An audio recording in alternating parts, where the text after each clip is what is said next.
So PJ Tucker did a sit down in which he spoke about how to come up as a guy who started out as almost the 15th man on the NBA roster. I mean, right now, this is a very unique time that we're in as NBA fans and lovers of just the game overall, as we're hearing a lot of different perspectives from different players on their come-ups. And this is why we tend to see the best coaches throughout NBA history were guys that were basically journeymen, because every aspect of the game they had to break down and try to maximize every aspect of the game as much as they could. But PJ's story is very unique because not only he was at the very end of the roster, he actually had to go overseas and he made his way back into the league, and then he eventually marketed himself to be one of the most fashionable guys in the NBA overall, and at the same time being a contributing role man to multiple teams, even the Houston Rockets, who from season to season were battling to get into the NBA Finals. That's a hell of a journey. But you guys check it out, and every once in a while, I'll check in. He like, what can I do to be you, right? I said, go watch Game 6 of 2021 Finals, and then come back and talk to me. I played 40 minutes. I shot the ball one time in 40 minutes. I probably never called you back. Like, Dre, you know this. Like, oh, I know. On a night-to-night basis, in my mind, I don't even set myself up to like, yo, I'm gonna get shot. Like, I'm gonna get off the, like, you know what I'm saying? Yeah. Like, I never, not one time, never, ever. But it's like a weight training exercise though, right? Like a mental, literally a mental exercise, bro. How can you really keep yourself locked into a game without doing the stuff that everybody, like all the stuff that's cool that's gonna be on SportsCenter? Like, like, are you really gonna be happy? Sit there, but I think, or Dre, I always say like how good Dre is. I said, bro, Dre thinks about himself 10th or 11th. So do you know how good you have to be easily to sit here, show up, and your coach say, don't shoot it all? Easily. Guard the dude shooting best man. And then when he's open, give him the ball. And then, hey, bro, if you don't make 3 out of your 6 shots, bro, you're not playing next week and a half.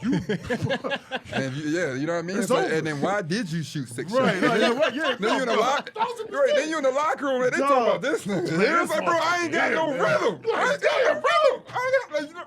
It's the truth. Like, damn, bro. Yeah, you be mad. I ain't touched the ball all game. Like, what you damn, I was in the post. You know how hard it is in an NBA 3 when you ain't dribbled the ball the whole quarter? Bro. They're like, here you go.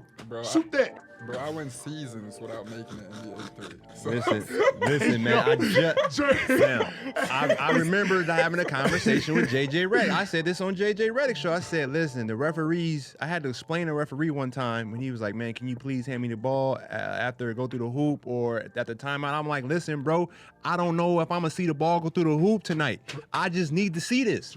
I literally got texts. I was ready to argue with ref like, bro, I ain't touched the ball all game. If they throw me this ball in the corner, I got it. Oh, they wonder. Bro, every time somebody shoot, I'm the first person. Every time. I may not touch the ball, bro. I play with James Harden, but I may not touch that thing, bro. Or they be like, yo, listen, bro. All right? Of course, he ain't touched the ball playing with James Harden, but you have to have a lot of love for the game. Ooh, a lot of love for the game, man.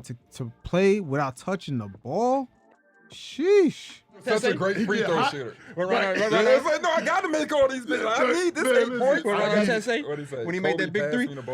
Kobe passed me the ball. Kobe passed me the ball. And I made the 3. Like, that was the big time. That was a big part of the finals. Like, he was like, I didn't know I was going to get it. And then you look at your coach, you be like, man, how the hell we having real convo? I just played 40 minutes last night when 1 rebound, you had me guarding, 1 shot, you had me guarding Devin Booker. I'm guarding the guy. And last week I was on KD for his hottest week of his life.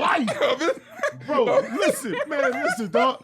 And I get 1 shot. Like I'm guarding a dude that's going to shoot every time. Yeah, straight up, like bro. literally, I'm picking him up 94 feet, and I'm not touching the ball. Like, you know how you gotta like really, I'm telling you. And then he tear your ass up too. Yeah. So you gotta like. Yeah, you know how league works. You gotta like, you gotta trick yourself. Yeah, that's why I always say shit. Kiss my ass. I ain't overpaid. After everything else, kiss my ass. What? I was abused and victimized. I was not overpaid. Yeah, Evan Turner's career is another topic of discussion because he was really better than how they used him, especially on the Celtics and especially on the Portland Trailblazers. He was very versatile. Good passer, rebounder, played defense, could make shots, but he was underutilized. But going back to PJ, just picking up KD 94 feet and he dropping like 50 on you, sheesh. I can't imagine the mentality of that. Playing as hard as you can for 40 minutes and KD is just smoking you. So as PJ gets into the conversation, he emphasized how even though he worked his way up the roster and being one of the pivotal role men for the Houston Rockets along with the Milwaukee Bucks, that even through all that, he still had to come to the negotiating table every offseason, still trying to negotiate his value. And it's almost like he had to bargain as if he still didn't do anything. They kind of used him being a role man, not taking shots, almost against him. Laughing and shit, bro. Like, bro, you got these niggas. That is funny. No, that's crazy, bro. That like for real, man. It's so valuable because there's only a few of us that understand what it takes mentally to excel in that role. For sure. And everybody, and they can say whatever your they teammates know how valuable you are. 1,000%. And the GM know how valuable you are. But you know what's crazy? The team will negotiate your sacrificial services against you. Bro. Because they know you can't get a big deal somewhere else. because they, listen, bro. Because other teams don't know how valuable you are. Listen, dog. That is, I'm telling you, like, I never talk about that. But to me, that's like one of the biggest, everybody values us. Yeah. When they don't gotta pay you, everybody value you. Every GM I see, everybody I see go something where, man, hey, I love your game, man. Look, nobody, man, I'm looking for 100 U's, blah, blah, blah, blah. Let your contract come up. No, time out. Yeah, bro, when my shit came up, I damn near told my agent, bro, you can't go nowhere with these numbers. Bro. Like, you can't do shit. You can't go nowhere with these numbers, man. Like, what ends up happening is that the team used you in a way where they're the only ones to know that you're valuable. You're pretty much pigeonholed to them giving you a contract. I'm gonna kick their ass later, bro. But you got me, all right? You got me. Like, before I know it, I'm in the basement. Like, you know what I mean? Seriously though, because now, if you do leave, bro, you could be in a situation where, like dead ass, like you might not play. Yeah.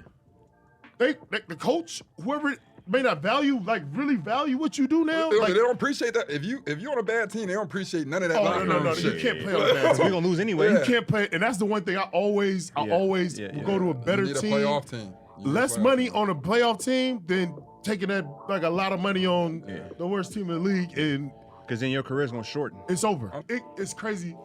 My favorite coach ever, Mike D'Antoni. Yo, he's the funniest. I love Mike. Mike's the best, bro. Like literally, like. He's the best, like the most player coach of all time. Yeah, he don't preach defense. It's just but listen, like, why would he love me, right? Like, I am average 7, 8 points, like whatever. Mike, like literally, bro, I would have to beg him to take me out a lot of times. Like literally, he would be like, I'll go over. He'd be like we had our, you get your like we had a schedule, like you know what I'm saying? Yep. And we always tweaked it or whatever. And then like big games, like we play Golden State, like I know I'm not coming out the game, right? Like I'm playing the whole game, cool. But then be games, I'd be like, yo, Mike, I go over like somebody shooting a free throw, like, yo, I need a second. He'd be like, nah, you're good. And I'd be like, can you imagine that? You're so valuable to your team in an intangible way, so much that they use you up like that. But when it comes to the negotiating table, they find every which way to actually keep you as a minimum player on the team. But the value you bring to your team is something that can't really be measured. He'd be like, nah, you good. He's like, hell, PJ, what you want me to do? Who am I put in? He'll look down, like, who else go? Like, nobody down here go guard nobody. Like, he would literally tell me that, right? Like, it'd be like first and 150 with y'all. For sure, right? Yo, listen, bro. Mike would play 6 people. I'm telling you, like, it ain't like, but the value in that, right? Like a coach having that much, like he value that much, where he's like he can't take you out the game. But when it comes to the negotiation table, that value don't translate. That's not making sense. Either that coach got to vouch for you, something's up. He's using you like that, but when it comes to the negotiation table, that shit don't translate. It's just not adding up. And in a minute, we'll see how LeBron James's former agent, the guy who him and Rich Paul basically built the whole blueprint off of Clutch Sports, kind of emphasize how owners find every which way not to pay players. But let's get back to PJ. Then when your contract come up, they be like, want to bring up every other thing. Your numbers. Your numbers ain't mattered not one bit the whole time you was there. Now your numbers matter. So like anything in life, you got to negotiate. Everything is a battle. You got to play your position. You got to understand when to leverage your position. And LeBron's former agent, Mark Termini, spoke on this, on how he had to fight to get LeBron a max deal when he returned back to Cleveland. And it's crazy the fact that you could be LeBron James, increase your NBA's franchise net worth by over $500 million. But when it comes to the negotiation table, you still have to actually fight for what you deserve.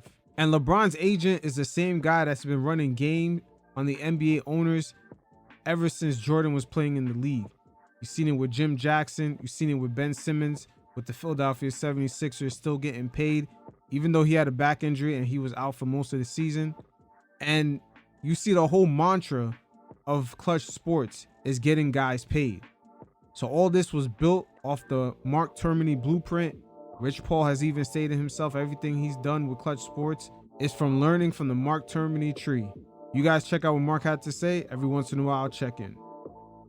Yeah, I'm playing a game and you're using your tactic. I'm not mad at you, but it's my job to recognize your tactic, to counter it, and to come up with my own tactics. If I told you the owners are great, we've got this deadline, whether it's a marketing deadline, I've heard religious holidays deadline, I've heard wedding deadlines, I've heard investment deadlines, and it's easy, especially if the agent and the player, and this is a very subliminal psychological trait that you guys will recognize as you see it, but maybe you've never really thought about it, where the agent and the player view themselves somewhat as inferior to the owner. The owner's a billionaire. These are very intimidating guys. The team is a very powerful institution.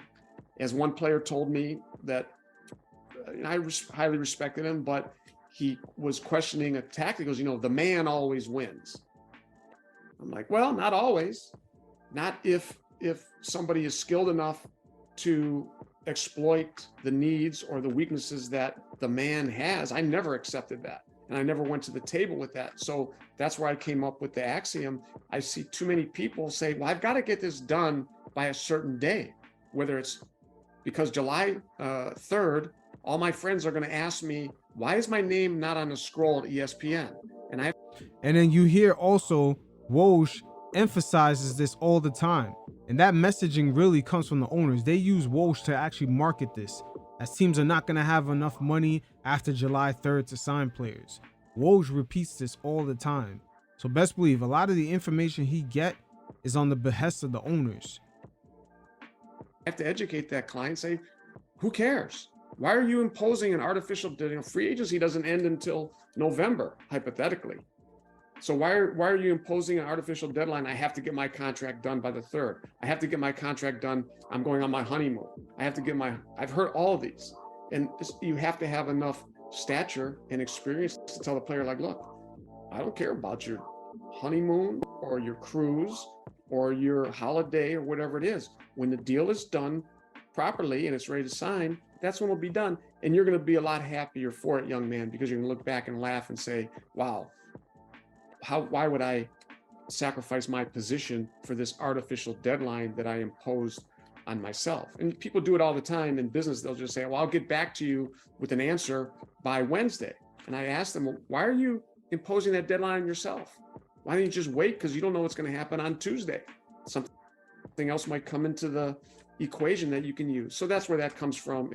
And why it applies to many different areas across the decades of negotiations, but also outside of the NBA negotiation. So Mark Termini right there gives you an insight on some of the psychological games the owners do play. I mean, in general, all this plays out in life. Whether you negotiating at your own job, they play the same games. And it's important for everyone to understand that you have to negotiate your value. You have to understand when you have leverage and you put in the work and properly position yourself to get what you're worth. Once again, Mark Termini is LeBron's former agent. He's still in business with LeBron in a way because Clutch Sports is basically his blueprint. But Mark Termini still had to come to the table and go back and forth in order to get LeBron a supermax deal when he returned to Cleveland. Once again, you could be LeBron James, add over $500 million in net worth to your NBA franchise, but you still have to fight to get a supermax contract, which is almost pennies compared to what he's really worth to the franchise. So can you only imagine a player like PJ Tucker, a guy who worked his way up from being the 15th man on the roster? So not only mentally, when it comes to the game on the floor, it's challenging, not touching the ball, guarding the best player on the court, but also they're going to hold all that against you when you come to the negotiation table and you're supposed to monetize all that. So once again, it's a very unique time. We're getting a lot of different perspectives here. It's great to see the players kind of get their shit off. And hey, I don't mind it.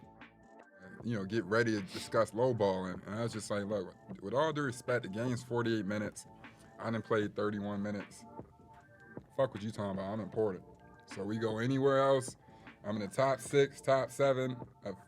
You do the numbers when I finish the games, which is top 5, whatever. Like, I'll tell you what I view. You know what I mean? It's just like, nah, if I'm top 6 or 7 and I'm playing 30, you know what I mean? Like 60% of the game, 65, so I'm important, bro. Yeah. And shit, if I could hit a 3, I'll probably be playing, you know what I mean? Right, Like, so, no, 100%. So but you really got to add that up to the situation. The math don't get the math when it comes to that money, though. You cancel that.